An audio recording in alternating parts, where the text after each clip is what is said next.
একদম আইডিয়াল হতো এনসিপি যদি নিজেকে প্রথমে একটা পার্টি হিসেবে প্রতিষ্ঠিত করত। বক্তৃতায় কিন্তু তিনি অনেক কথা বলতে পারতেন যদি আওয়ামী লীগের মতো রাজনীতির কথা বলতেন। উনি কিন্তু একবারও আওয়ামী লীগের কথা বলেন নাই, শেখ হাসিনার কথা সমালোচনা করেন নাই, ভারতের সমালোচনা করেন নাই। বরং উনি ঐক্য, শান্তি এবং একতাবদ্ধতার কথা বলছেন। ভারত এবং পাকিস্তানের পরস্পর বিরোধী যে এখন ট্র্যাক করার একটা প্রবণতা তৈরি হয়েছে, কেউ বলছেন পাকিস্তানপন্থী হয়ে যাচ্ছে, কেউ বলছে ভারতের বিপক্ষে একদম জায়গায় দেওয়া যাবে না। সেই জায়গায় বেগম জিয়ার মৃত্যুটাও কি এক ধরনের ঐক্যের জায়গা তৈরি করলো কিনা? শেখ হাসিনা এবং খালেদা জিয়ার যে টেলিফোন আলাপ চলছিল, মানে মিডিয়াতে প্রকাশ্যে জি, একটা ইলেকশনের সময়, ইলেকশনের ঠিক আগে আগে নির্বাচনে আসার আগে আগে ব্যাপারে। হ্যাঁ, আপনি হয়তো লক্ষ্য করেছেন যে খালেদা জিয়া যথেষ্ট মানে কোনো অভিনয় করেন। সেখানে যদি আপনি দেখেন মানে শেখ হাসিনাকে, তার কিন্তু প্রতিটা প্রশ্ন ছুড়ে ছিল সে খালেদা জিয়ার কাছে যাতে উত্তপ্ত করার জন্য। একটা ঐক্যর মতো একটা জায়গা তৈরি হয়েছে। কারণ এই মুহূর্তে এক নম্বর কথা উনি মারা গেছেন। ২ নম্বর কথা উনি এতদিন ক্ষমতায় ছিলেন না। কাজেই ক্ষমতায় থাকার সময় উনার বিরুদ্ধে যেসব অভিযোগ ছিল, এখন আমরা সবাই সেগুলো হয়তো ভুলেও গেছি।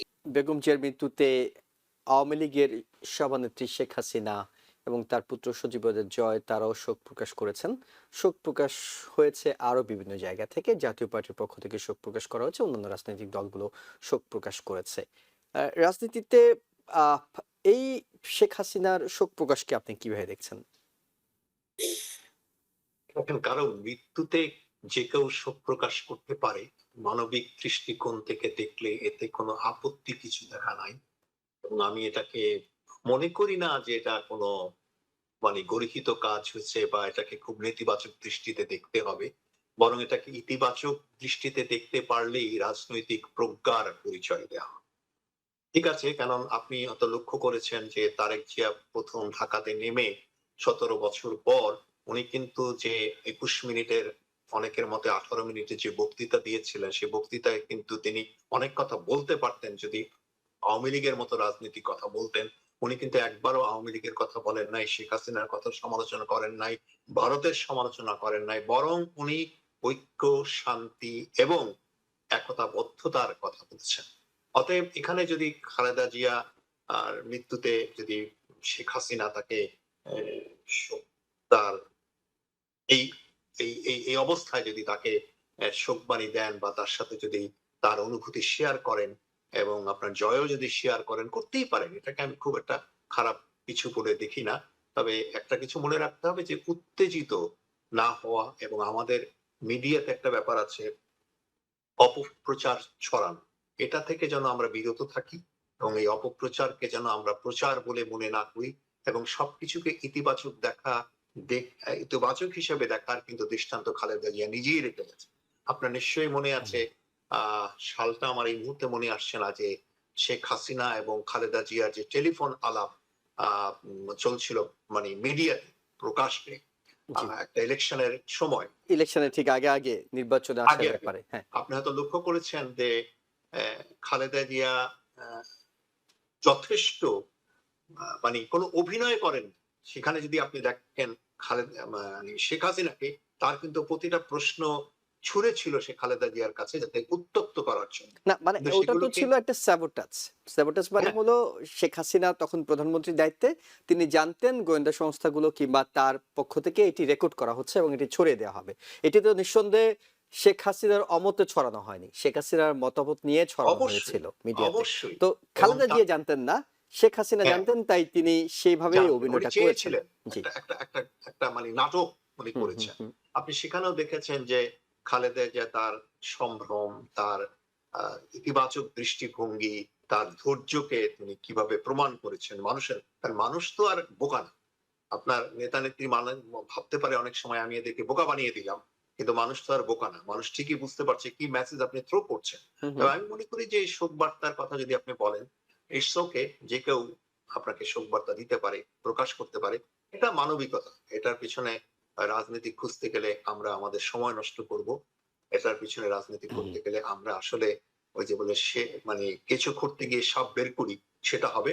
বরং এটাকে ওয়েলকাম করা উচিত। Well, okay, whatever it is done, past is past. Let hmm us hmm. Look forward and march forward to build up the new Bangladesh. Doctor Mehnaz পাবেন, সেটা হলো আমরা পাশাপাশি দেখছি তার জানাজায় যোগ দিতে বিভিন্ন দেশের ভারত, পাকিস্তান, ভুটান পররাষ্ট্রমন্ত্রীরা আসছেন। বিভিন্ন দেশের রাষ্ট্রপ্রধানরা শোক জানিয়েছেন এবং তার প্রতি শ্রদ্ধা জানিয়েছেন তারা তাদের শোক বার্তায়। ভারতের পররাষ্ট্রমন্ত্রী এবং পাকিস্তানের পররাষ্ট্রমন্ত্রী নিঃসন্দেহে অনেকদিন পর তাদের হয়তো সাক্ষাৎ হচ্ছে এবং তারা বাংলাদেশে এসেই সেই সাক্ষাৎটা তাদের হচ্ছে। বাংলাদেশের রাজনীতিতে আমরা জানি যে ভারত এবং পাকিস্তানের পরস্পর বিরোধী যে এখন ট্র্যাক করার একটা প্রবণতা তৈরি হয়েছে, কেউ বলছেন পাকিস্তানপন্থী হয়ে যাচ্ছে, কেউ বলছে ভারতের বিপক্ষে একদম জায়গায় দেওয়া যাবে না। সেই জায়গায় বেগম জিয়ার মৃত্যুটাও কি এক ধরনের ঐক্যের জায়গা তৈরি করলো কিনা? আশা করি। আর আরেকটা জিনিস কি, ধরেন রাজনীতিতে এরকম যে একটা, কি বলবো, মানে এরকম যে একটা সুযোগ আসলো যেখানে সবাই একত্রিত হতে পারবে এবং একটা কনফ্লিকচুয়াল না, বরং একটা মৃত্যুকে কেন্দ্র করে একটু ধরেন স্মৃতিচারণ বা একটু লেস কনফ্লিক্টের জায়গায় যাওয়া যাবে, সেটা বাংলাদেশের জন্য ভালো। এবং আমার কাছে মনে হয় যে আমি ইলেকশন নিয়ে খুব ভয়ে ছিলাম যে ইলেকশন হয় কিনা। এখন জি। আমরা নানা ধরনের আপনারা মানে ভায়োলেন্স দেখছি। কিন্তু আমার কাছে মনে হয় যে এই ঘটনাটির জন্য আ আমার কাছে মনে হয় যে একদিক থেকে বাংলাদেশে আবার একটা কি বলবো, মানে একটা ঐক্যর মতো একটা জায়গা তৈরি হয়েছে। কারণ এই মুহূর্তে এক নম্বর কথা উনি মারা গেছেন। ২ নম্বর কথা, উনি এতদিন ক্ষমতায় ছিলেন না। কাজেই ক্ষমতায় থাকার সময় উনার বিরুদ্ধে যেসব অভিযোগ ছিল, এখন আমরা সবাই সেগুলো হয়তো ভুলেও গেছি। প্লাস এটা বলতে হবে যে অন্যান্য আমাদের যে সমস্ত রাজনৈতিক নেতা দেখেছি, নেতা নেত্রী এসছেন, তার তুলনায় অনেক দিক থেকে আপনার খালেদা জিয়া অনেক পরিমিতি, অনেক আপনার মানে সংযম, এগুলো উনি দেখিয়েছেন। এবং এই মুহূর্তে মানুষের কাছে এই স্মৃতিগুলোই আপনার সবচেয়ে বেশি গুরুত্বপূর্ণ। কাজে উনার মৃত্যু আমার কাছে মনে হয় একদিক থেকে একটা ঐক্যর মতো তৈরি করেছে। এবং আমি আমি মানে আমি জানি না, মানে এটা, মানে আমি আশা করছি যে এ এর এই এইটাও আপনার একদিক থেকে এই সামনের ইলেকশনটাকে একটু স্মুথ করবে। আহ মেহরাজ মোমেন, আপনার ঐক্য থেকে অনৈক্যের বিষয়ে আমরা আলোচনা করব এবং আপনি যেভাবে আশাবাদী হয়েছেন এতটা আশাবাদী হতে পারলে আমরা নিজেরাও হয়তো খুশি হতাম, কারণ না, আমি এর মধ্যে জানি জি এই আশা, জি মানে আমি কি বলবো, মানে রেশনালি না, মানে হ্যাঁ, আমি ইমোশনালি আশাবাদী হচ্ছি আশাবাদটা আরকি। হয়তো আমরা যে কোনো সচেতন নাগরিকই আসলে এই আশাবাদটা করা উচিত।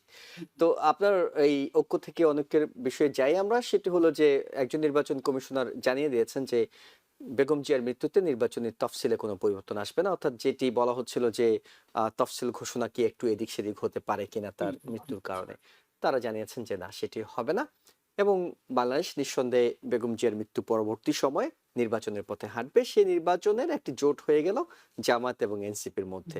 আপনার কাছে যেটি জানতে চাই, জামাত এবং এনসিপির যে জোটটি হলো, হুম। কেউ কেউ বলছেন যে এনসিপি আসলে ঘরের ছেলে ঘরে ফিরে গেল কিনা। আচ্ছা, অনেক দিক থেকে আমি বলবো যে এই জুলাই অগাস্ট আন্দোলনে জামাতের যে অনেক উপস্থিতি ছিল, সেটা তারা জামাত হিসাবে উপস্থিত না হলেও তারা যে উপস্থিত ছিল সেটা আমরা জানি, হ্যাঁ?